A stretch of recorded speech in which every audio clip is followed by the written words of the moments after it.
ટા કુકિંગ શોમાં તમારું સ્વાગત કરું છું। આજે આપણે દહીંપૂરી અને પાણીપુરી બનાવીશું। તો અહીંયા મેં દહીંને પહેલેથી ફીટી લીધું હતું બરાબર, અને તેમાં પાણીનો ભાગ પણ નથી રાખ્યો દહીંમાં। તો આ રીતે તેને સારી રીતે ફેટી લેવું અને તેમાં 2 ચમચી વાટેલું જીરું શેકેલું અને 3 થી 4 ચમચી ખાંડ નાખી દેવી। તો બરાબર તેને મિક્સ કરીને આપણે ફ્રીજમાં મૂકી દઈશું।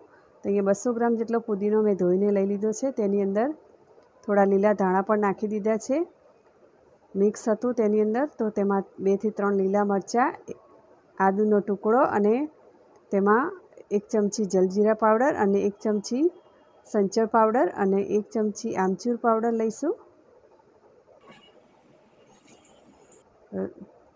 6 થી 7 કાળા મરી લઈશું। તો અહીંયા ચાટ મસાલો 1 ચમચી લઈશું। તો અહીં 1 ચમચી પાણીપુરીનો મસાલો લઈશું। સ્વાદ પ્રમાણે થોડું મીઠું લઈશું। અહીંયા શેકેલું જીરું લઈશું, જીરા પાવડર, 1 ચમચી આંબલીની ચટણી હોય તો નાખવી, નહીં તો સ્કીપ કરી દેવી। અડધું લીંબુ નીચોવી દઈશું। ખજૂર આંબલીની ચટણી છે મેં નાખી છે। તો આપણે થોડું પાણી નાખીને તેની પેસ્ટ બનાવી લઈએ। તો આપણે પાણીપુરીનું પાણી તૈયાર થઈ ગયું છે। તો આપણે મોટી ગળણી વડે ગાળી લઈશું। જો તમારે ગાળવું હોય તો ગાળી શકો, નહીં તો સ્કીપ કરી દેવું। તો આપણે આ પેસ્ટને નાખી નથી દેવાની। તો આ રીતે પાણી બધું ગાળી લેવું। તો અહીંયા મેં ઝીણા સમારેલા બાફેલા બટાકા છે, બાફેલા ચણા, જીરું પાવડર, મીઠું। તો આપણે બધી વસ્તુ નાખીને હલાવી મિક્સ કરી લઈશું તેને। ચણા અને બટાકા આ રીતે મિક્સ કરી લેવા પહેલાં। તો અહીંયા શેકેલું જીરા પાવડર નાખી દઈશું 1.5 ચમચી જેટલો, થોડો ચાટ મસાલો નાખી દઈશું।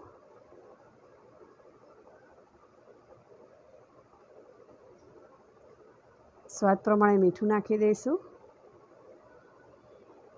બધી વસ્તુને સારી રીતે મિક્સ કરી લઈશું આપણે। જો તમને મારો આ વિડીયો ગમે તો લાઇક, શેર અને સબસ્ક્રાઈબ કરજો, બેલ આઇકન દબાવજો, કમેન્ટ કરજો। જે આપણે પાણીપુરીના મસાલાની પેસ્ટ હતી તે 2 ચમચી નાખીને હલાવી દઈશું।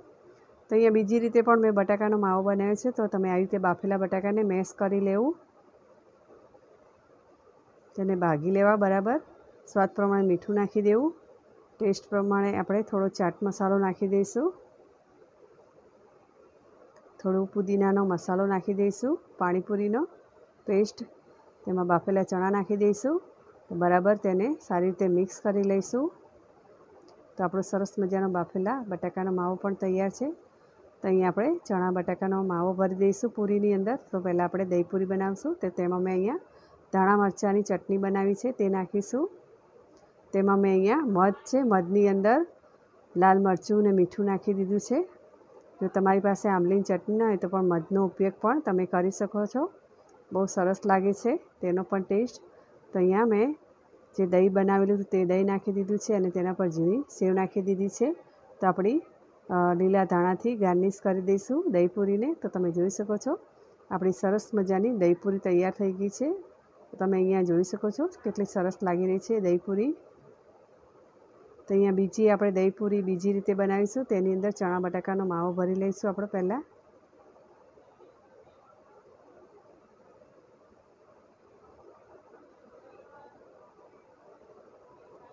તેની અંદર લીલી ચટણી પણ નાખી દઈશું। અહીંયા આંબલીનું પાણી છે, આંબલીની ચટણી તે પણ નાખી દઈશું। પહેલાંમાં આંબલીની ચટણી નથી, મધ હતું। તો અહીંયા આંબલીની ચટણીવાળી આપણે દહીં પૂરી બનાવીશું। તો આપણે ફીટેલું દહીં પણ નાખી દઈશું। થોડો ચાટ મસાલો પણ નાખી દઈશું તેની પર।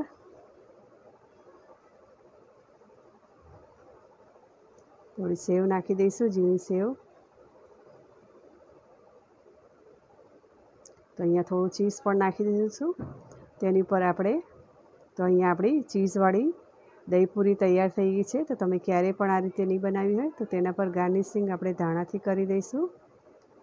તો તમે જોઈ શકો છો આપણી સરસ મજાની ચીઝવાળી દહીં પૂરી તૈયાર થઈ ગઈ છે। તો તમે ક્યારેય નહીં બનાવી તો જરૂરથી બનાવજો।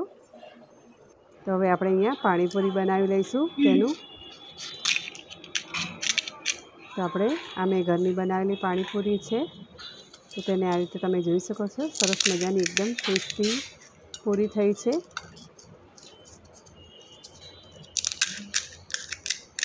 દવાની અંદર તો અહીંયાને આપણે ચણા બટાકાનો માવો મસાલો ભરી દઈશું બધી પૂરીમાં. તો અહીંયા આપણે તીખું પાણી પણ તેમાં નાખી દઈશું. તો તમે જોઈ શકો છો આપણી સરસ મજાની પાણીપુરી પણ તૈયાર થઈ ગઈ છે. તો અહીંયા પાણીપુરી અને દહીંપુરી બંને તૈયાર થઈ ગયું છે.